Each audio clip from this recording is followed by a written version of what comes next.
Good morning दोस्तों, good morning student, good morning मेरे प्यारे बंधुओं।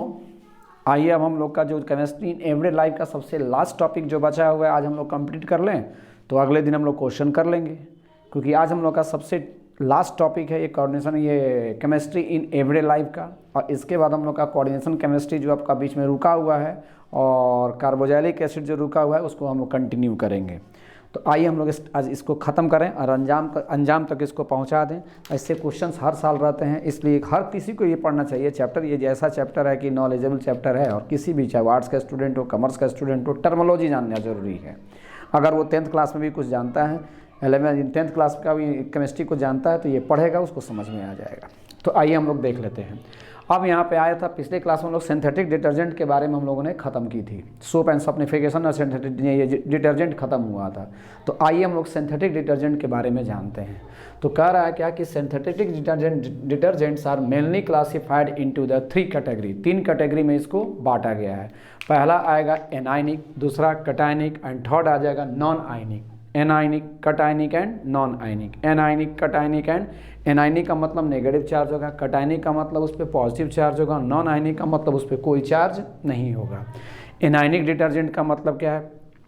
कह रहा है कि अल्काइल हाइड्रोजन सल्फेट। देखिए यहाँ पे अल्काइल यहाँ पे देखेंगे, अल्काइल हाइड्रोजन, यहाँ पे देखिएगा अल्काइल हाइड्रोजन सल्फेट।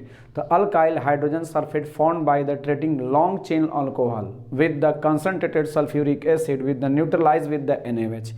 ये क्या कहना चाह रहा है कि ये क्या है, लॉर्ल भाइल अल्कोहल जो है इसमें H2SO4 डालिए। जैसे ही H2SO4 डालेंगे तो HO माइनस में टूटेगा और SO3 प्लस में टूटेगा। इसका H और इसका OH निकल करके वाटर निकल जाएगा। तो निश्चित है कि O पे क्या आएगा, माइनस, क्योंकि H प्लस में टूटेगा तो O पे माइनस, और माइनस पे ये वाला मॉलिक्यूल आकर के जुड़ जाएगा SO3H। तो यहाँ पे आ जाएगा, यहाँ पे तो SO3H यहाँ पे आ जाएंगे। तो ये मॉलिक्यूल हम लोग का क्या हो जाएगा, यहाँ पे हो जाएगा SO3H हो जाएगा, SO3H हो जाएगा। तो SO4 हो गया ना, SO4 हो गया तो वही है लॉराइल हाइड्रोजन सल्फेट। सल्फेट हुआ, ये लॉराइल हाइड्रोजन सल्फेट बन गया। तो यहाँ से बन गया SO3 और O मिल करके क्या हो जाएगा, SO3H हो जाएगा ना। SO3 और O मिल करके वहाँ पे SO4 हो जाएगा। तो लॉरवाइल अल्कोहल से क्या हो जाएगा, जैसे ही H2SO4 डालिएगा, अल्कोहल है ये, लॉन्ग चेन अल्कोहल है, वही तो कह रहा है अल्काइल ये पार्ट। हाइड्रोजन सल्फेट, तो हाइड्रोजन सल्फेट का मतलब क्या होगा, hydrogen sulphate formed by treating long chain alcohol. Long chain alcohol पे जब H2SO4 को डालेंगे तो ये बन जाएगा। जैसे ही उस मॉलिक्यूल को न्यूट्रलाइज करेंगे, किससे न्यूट्रलाइज करना है हमको, NaOH। NaOH क्या है, बेस। तो बेस क्या करेगा, H प्लस को लेकर निकल जाएगा। तो यहाँ पे माइनस है और H पे क्या आ जाएगा, प्लस। तो जैसे ही H और OH वाटर निकलेगा तो Na प्लस के रूप में टूटेगा ना, और Na प्लस आ करके यहाँ पे क्या हो जाएगा, जुड़ जाएगा। तो यहाँ पे हो जाएगा, यहाँ पे आ जाएंगे तो ये हो जाएगा सोडियम लॉराइल सल्फेट।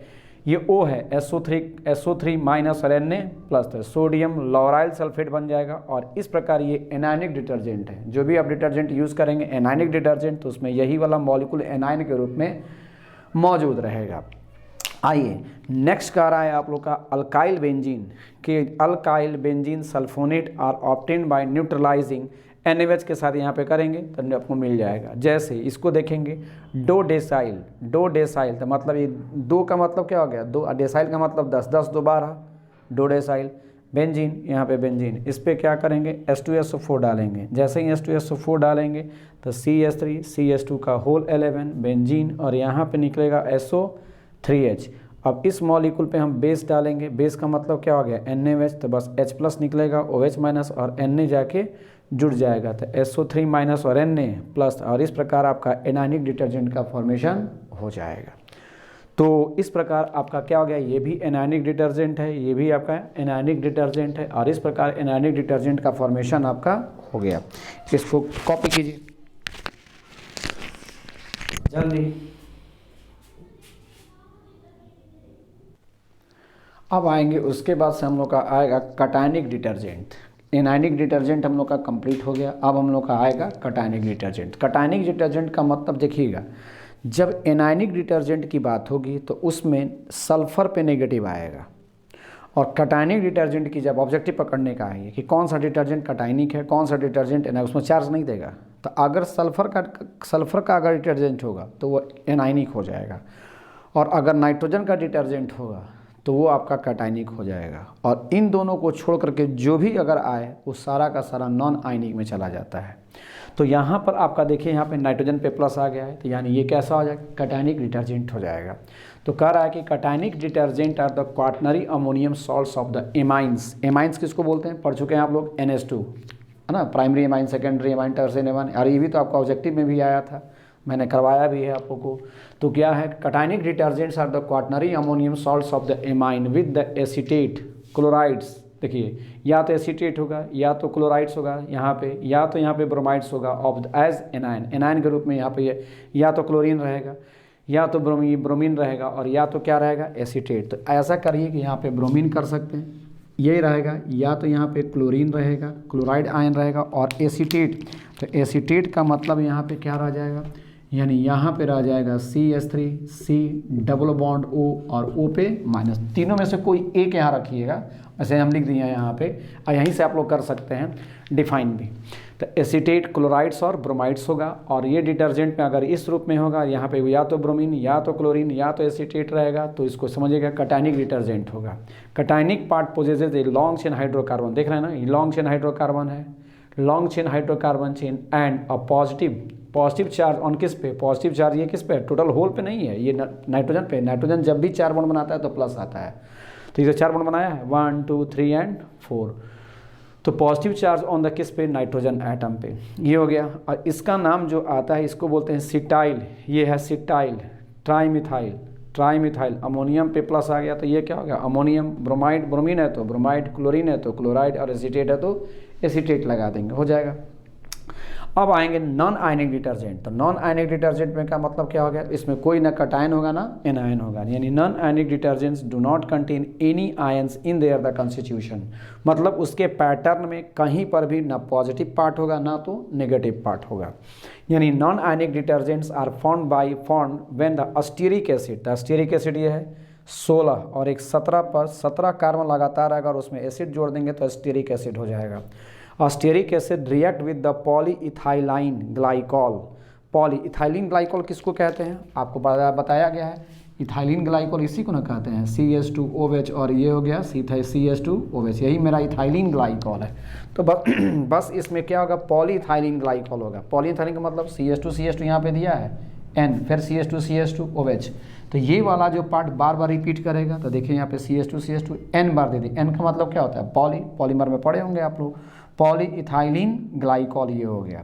और पॉलीइथाइलिन ग्लाइकॉल पे जब हम लोग डालेंगे, यहाँ दोनों को रिएक्शन कराएंगे, तो यहाँ से देखिए ना, यहाँ से क्या निकल जाएगा, O निकल जाएगा, और यहाँ से क्या निकल जाएगा, OH निकल जाएगा, H और OH निकल जाएगा, एसिड निकल गया। तो जब भी कार्बोजेलिक एसिड और अल्कोहल, ये अल्कोहल का पार्ट है ना, जब भी कार्बोजेलिक एसिड और अल्कोहल जब रिएक्ट करता है तो ईस्टर का फॉर्मेशन करता है। अल्कोहल चैप्टर में पढ़े हैं, this process is called esterification. तो यहाँ पे ये मॉलिक्यूल ऐसा ही उतर जाएगा, CH3CH216, देखिए वहाँ पे CH3CH216 COO, और फिर यहाँ से ये रिपीट हो जाएगा CH2CH2ON, CH2CH2ON, और फिर CH2CH2OH, और ऐसा आगे चलता जाएगा। तो इस प्रकार यहाँ पे जो बन गया आपको वही क्या है आपका, दिस इज कॉल्ड, क्या कहलाएगा, नॉन आयनिक डिटर्जेंट है। देखिए इसमें नॉन आयनिक डिटर्जेंट में ना ही कोई कैटायन है ना ही कोई एनायन है, यानी ऑब्जेक्टिव लिख लेंगे आप लोग। यदि मान लीजिए कि कहीं पर भी अगर कैटायनिक डिटर्जेंट दे दे, या तो अगर वो एनायनिक डिटर्जेंट देगा, तो एनायनिक डिटर्जेंट के लिए हाई मॉलिक्यूलर मास किसका, एनायन का किसका होगा, सल्फर का होगा। देखेंगे एनायनिक डिटर्जेंट पे सल्फेट आयन का होगा। और अगर ये कैटायनिक डिटर्जेंट होगा तो उसमें हाइयर मॉलिक्यूलर मास अमोनियम का रहेगा। और यदि नॉन आयनिक डिटर्जेंट रहेगा तो ना ही वो अमोनियम रहेगा ना ही वो सल्फेट रहेगा, जो बच गया वो क्या हो जाएगा, नॉन आयनिक डिटर्जेंट हो जाएगा। क्लियर, जल्दी कीजिए कॉपी।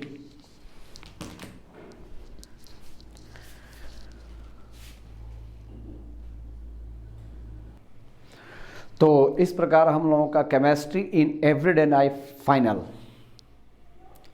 हो गया। अब अगले दिन हम लोग क्या करेंगे, जितने सारे क्वेश्चंस आए हैं बस हम लोग का क्वेश्चन अब क्या होगा, प्रैक्टिस कर लेना है। जितने सारे क्वेश्चंस आए हैं सारे क्वेश्चन को हम लोग प्रैक्टिस कर लेंगे, बस प्रैक्टिस कर लेंगे तो हम लोग की सारी कहानी क्या हो जाएगी, कंप्लीट हो जाएगी।